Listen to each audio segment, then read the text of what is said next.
Yo, what it do, man? Back with another vid. As you can see, I got Gothics up here on the screen. I've been a fan of Gothics for a minute, man. I love her talking points. But for this video, my focus is gonna be on another black woman named Shamika Michelle, man. They just did a debate, about black American culture. Man, Shamika showed her ass on these people, man.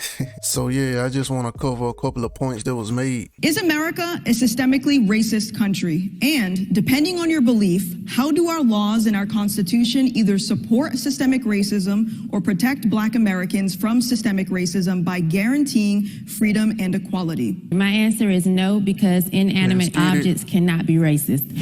I think we're just as racist as the people that are here. We're going to always be as racist as the people that we put in power. Sure. But if there is some certain rights that I don't have as a black person, someone forgot to tell me. Because when I woke up this morning, I was free to come and go as I please. I came here as free as I wanted to be. And everything that I've done in life, I've done it because I wanted to. And no one has stopped me from doing that. Come on. Oh, man.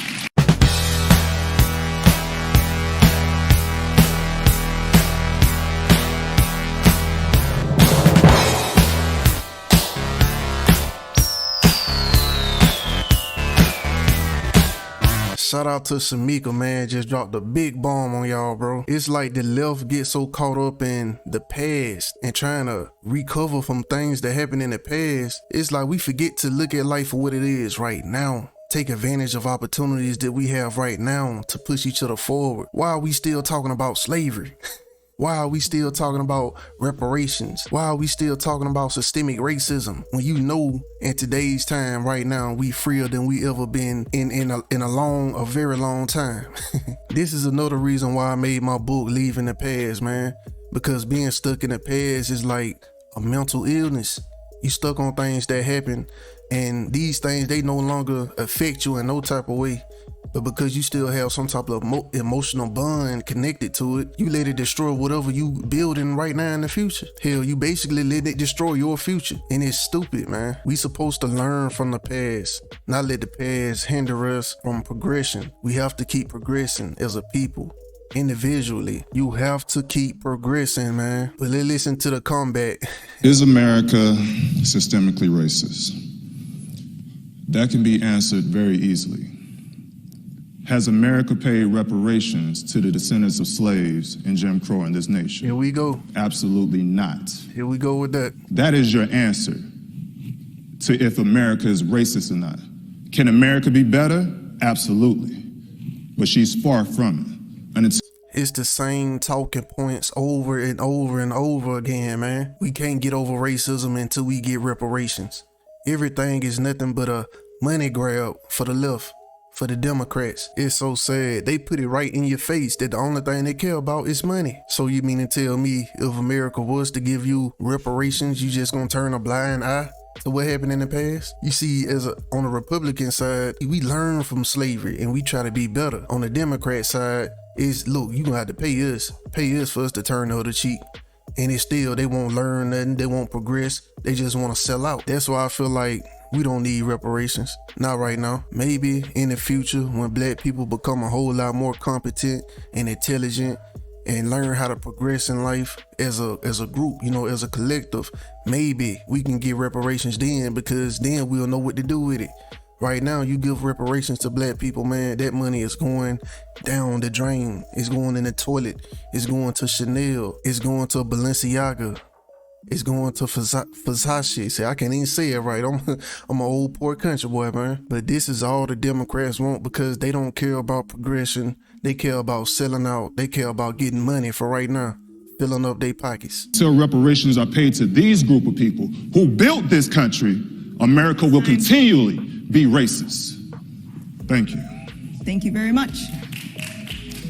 Built the country, but now you destroying it, huh? So the current group of people right now that's destroying the country want reparations paid to them because they descendants helped build the country. You see how dumb that is, man? If you gonna get reparations, then you have to continue to build the country. Nobody's gonna give you reparations if you tearing away from the country and breaking the country down. You are not your ancestors. Your ancestors was better people than you. Even without slavery, after slavery, they were still hard working. They were still building the country up, building their own cities up, building their own towns up. But nowadays, all you do is burn shit down.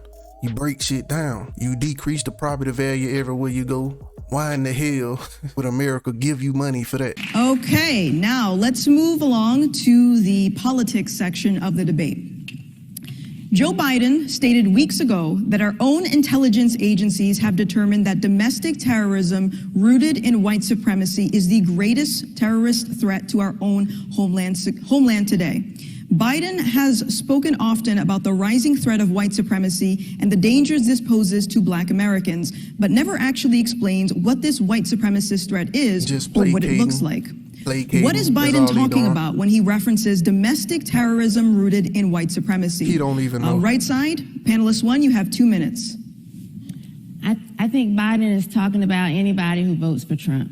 You know, when he says that, that's what he actually means. And I think sometimes Biden is misunderstood. It's kind of hard to understand, or hairy legs and cockroaches and corn pop.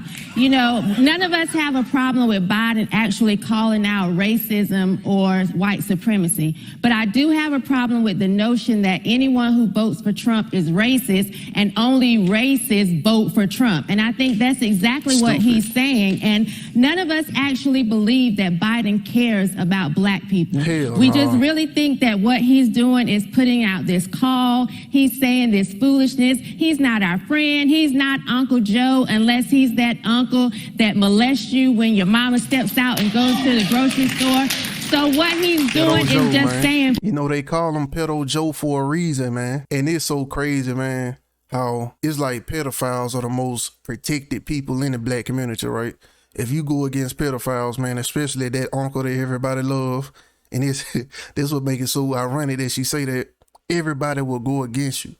The whole family gonna shit on you because you can't be telling the family secrets. And it's just crazy how Black people protecting Pedo Joe. They don't see nothing wrong with Pedo Joe and anything that he do. This man on TV touching little kids, and you still voted for him. Why? Because they used to it. These people, they used to it, man. They used to that type of activity. It runs rampant through the Black community. And so they feel like at home with Pedo Joe. Friend, he's not Uncle Joe unless he's that uncle that molests you when your mama steps out and goes to the grocery store. So what he's doing is just saying foolishness. He's trying to invoke fear in Black people, and it's see-through. And we see right through it. That's what he means. Yeah, we see right through it, but these other fools do not. All they see is that if we help get Pedo Joe in office, then maybe he gonna give us reparations. That's all they care about, money. I promise you, if Republicans start coming out and promising reparations, they will flock to the Republican side because all they care about is money. But it's like, it's people like that. When you that greedy, I don't even want you around me. I'm actually not sure what the president's talking about when he refers to domestic terrorism rooted in white supremacy. I find it odd that when this line is trotted out and they tie it to threats to Black communities, that's when the left says, we need to marshal all the resources of the federal government. We need to get the FBI, the DOJ, everybody to investigate. But when it's street crime in Washington, D.C., Baltimore, Cleveland, New York, Philadelphia, Birmingham, Alabama, Mobile, Alabama, Baton Rouge, New Orleans, Dallas, Texas. Yeah, y'all getting wild out there too. Jacksonville, Florida, all over California. 90+% of the victims are particularly young Black males. Then what they say is defund the police. I don't need to read reports about the young Black men that get killed in our cities because I see it every day. So when you tell me the biggest threat to my life is some domestic terrorist, I grew up in New York, I went to school in Pittsburgh, I live right outside of DC. I have never met one of these people, so I don't know what he's talking about. All right. Thank you very much. Shout out to dude, man. Left side, panelist one, you have 2 minutes. When Biden talks about domestic terrorism being rooted in white supremacy, what he's saying is that it just dawned on him what we've been knowing for the last couple hundreds of years. The people that have... You's not a slave no more. You are not a slave. You are not a goddamn slave. Like now, what do we have to do to get it just imprinted in these people's minds that slavery ended so many years ago? Stop thinking with a slave mindset. Stop thinking that things are still the same way as it was back in the slavery days. Ain't no KKK riding the streets and hoods lynching motherfuckers. When you want to talk about domestic terrorism, you need to look at St. Louis. You need to look at Baltimore, DC, here the whole goddamn California. You want to talk about domestic terrorism, you need to talk about all these kids getting killed in drive-bys, man, hit with stray bullets and shit in cities all across the nation. That's what we afraid of now. I don't know, shown up in hoods and decided to take a man's life because he purchased property and he was thriving and successful. The people who went into Tulsa, Oklahoma and burned it down because Always they were successful and they had created communities with their own banks, with their own schools, with their own everything that they needed and were self-sufficient and financially stable. The people who have done those things, the people who went and lynched black men and hung them from trees and then stood in a crowd and took pictures with the body hanging from those trees, those people are the people that Joe Biden is just finding out are a part of this domestic problem issue. Yeah, we just gonna act like Nipsey Hussle ain't just get slaughtered in his own hood by his own gang. Shot many times, then came back and kicked him in the head. That ain't terrorism to you? The gang's been terrorizing their communities for years and years, man, for decades. But you ain't paying no attention to that. Gangs have killed at least 10 times more black people than the Klan. And I'm just saying at least 10 times to be generous. The next question for Under Politics. Analysis of the 2020 election shows that Trump gained in popularity with nearly every minority community.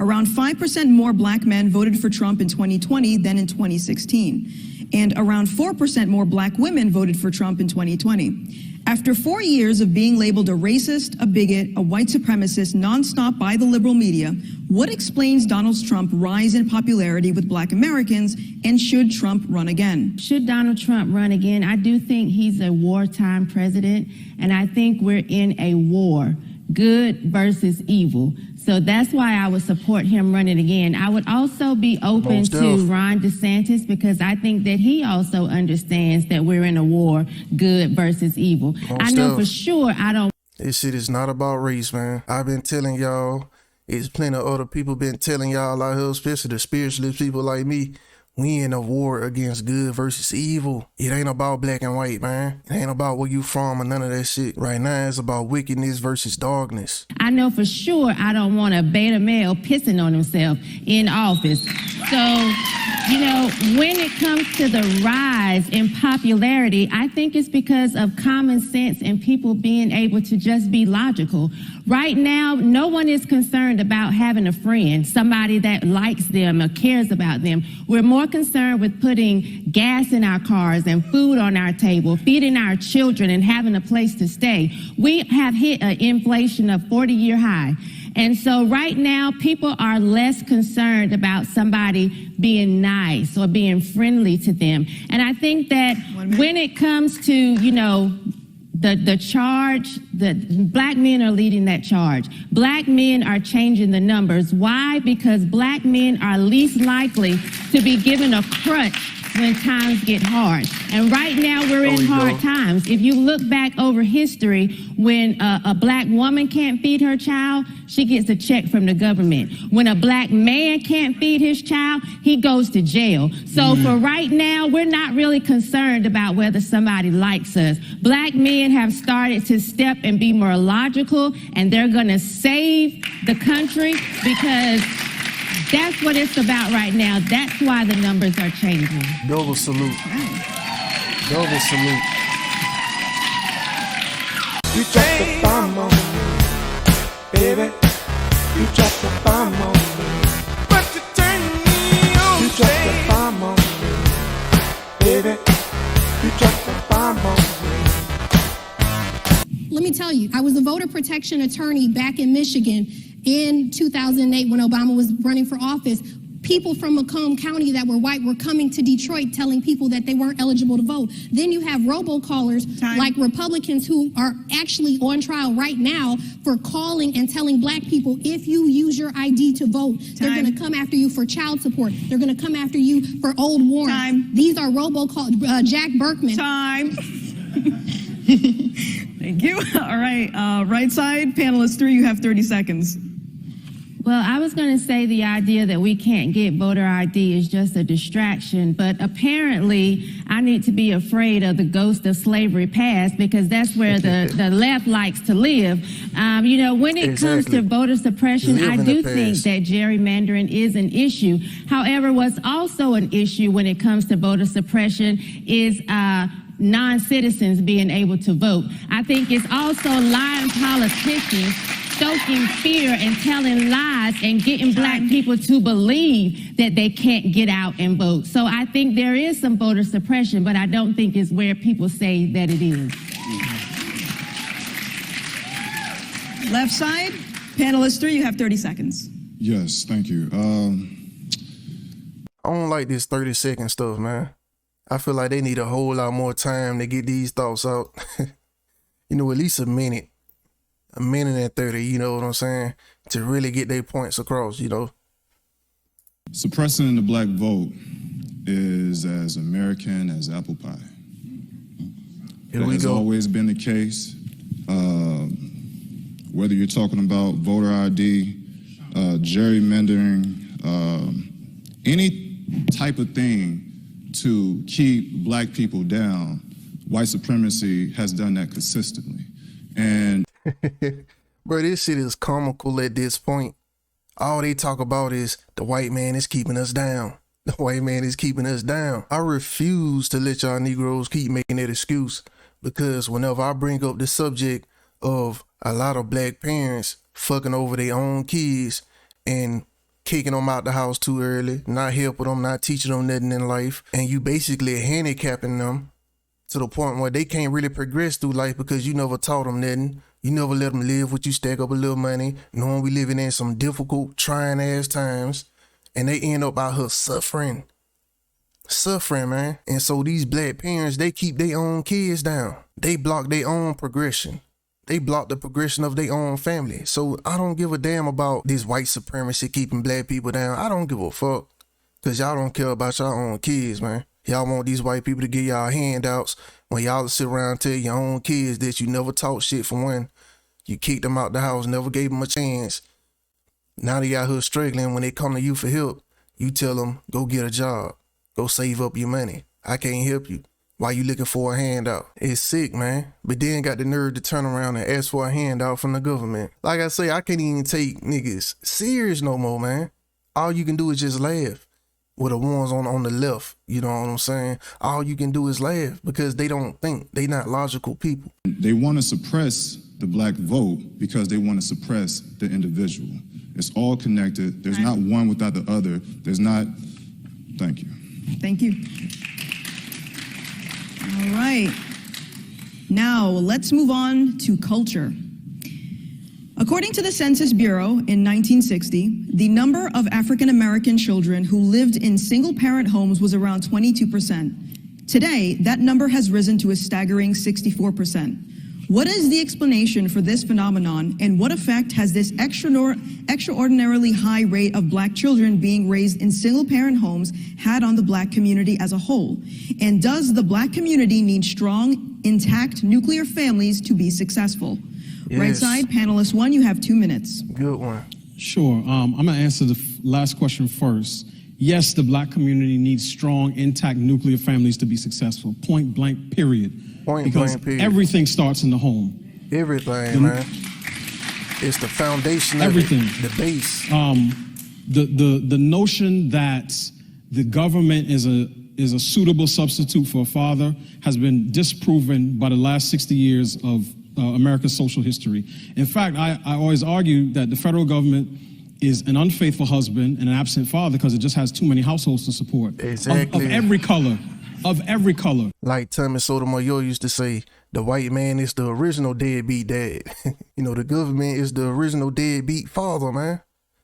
All them kids in the ghetto they left to the women, kicked the men out, and just created a race full of bastards, man. A race full of bastards depending on the government. It wasn't nothing good gonna come from that shit, and they know it. So the explanation, it's a number of things. It's complex, like most social phenomena are. Some of them have to do with economics. Some of it has to do with policy. If you create incentives for single women to be able to, in effect, marry the government, then what you do is incentivize single parenthood. Some of it has to do with culture. When I say culture, I'm talking about norms, beliefs, behaviors.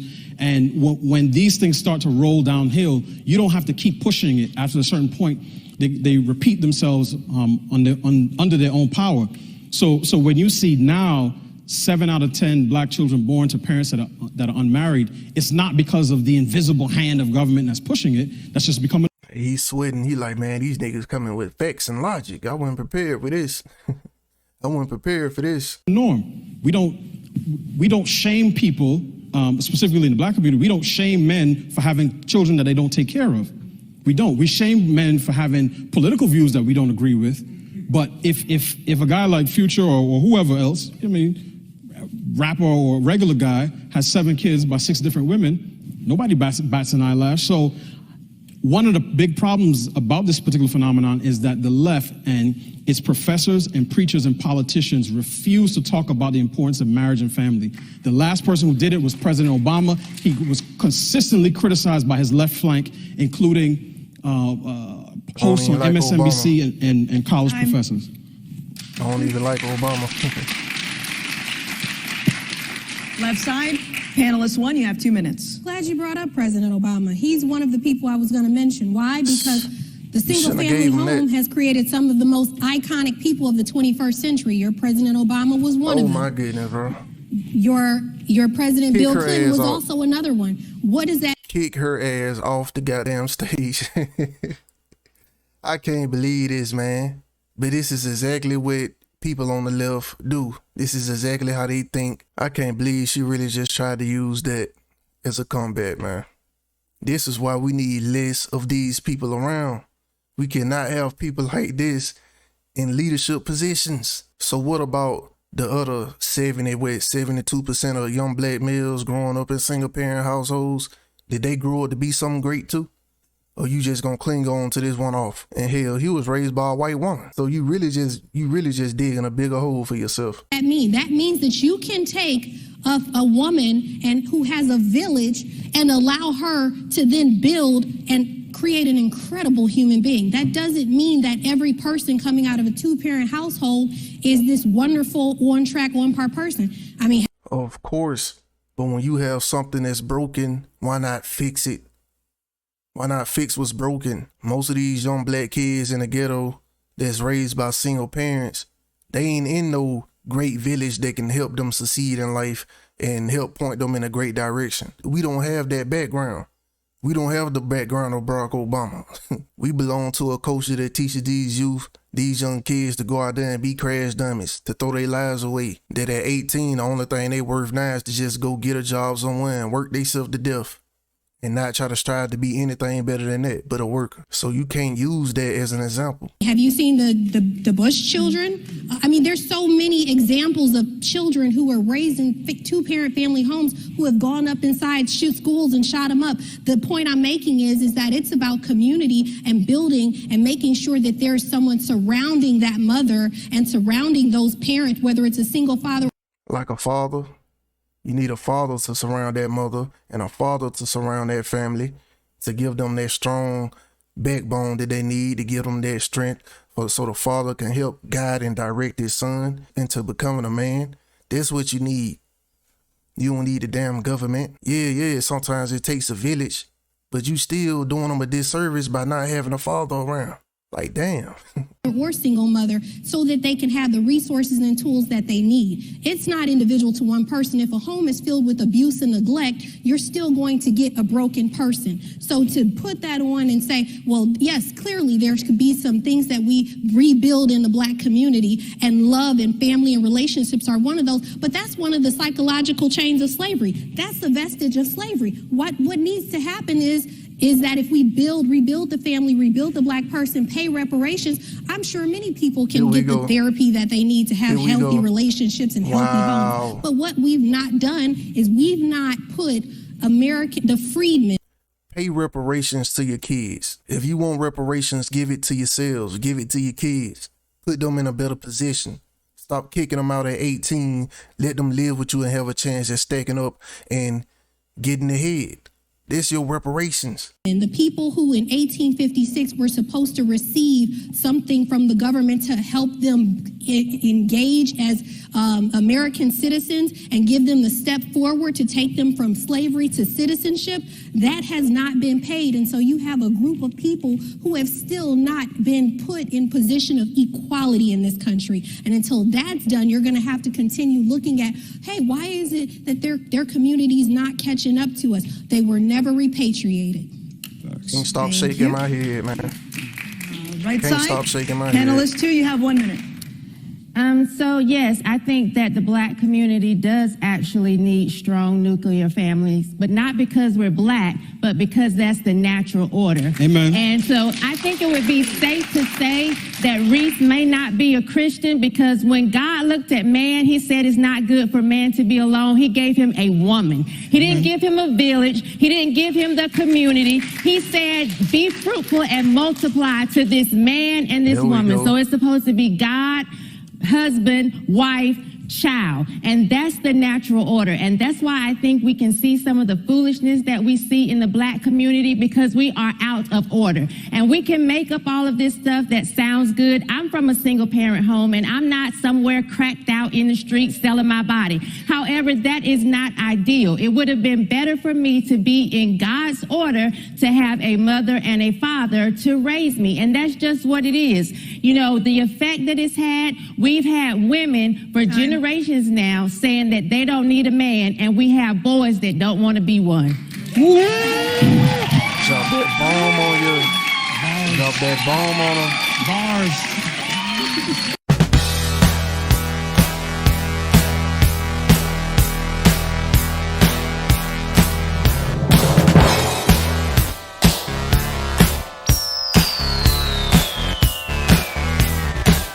I'm gonna have to just stop this right here, man, because I done went too far already.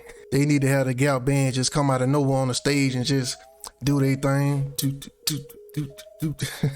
Man, she dropped some bombs on their ass, man. There ain't no comeback after that. Next question. Next goddamn question. I'm gonna have to get to the rest of this later on, man, because I ain't even halfway through. And I done already recorded like 40 minutes of this. Man, shout out to Shamika Michelle, man. Salute. Double salute. Fuck that. Man, if we had more black women around here that thought like her, we can change the black community overnight, damn near, man. Because them the only people everybody listen to anyway. You a black man expressing his opinion, don't nobody care. Not unless you got a lot of money attached to you. But that's what we need more of, man. Less of her, this lady right here in that pink, and more of Shamika Michelle. Now she is real. Man, tell me what y'all thought about this, man. Let me know if you seen the debate, and let me know what you think about this video right here, man. You know, leave a like for me, leave a comment, and let me know what you think about the Black American Coach Award, period. You know, what's your thoughts on it? But yeah, that's it for this video, man. Peace. I might buy your book.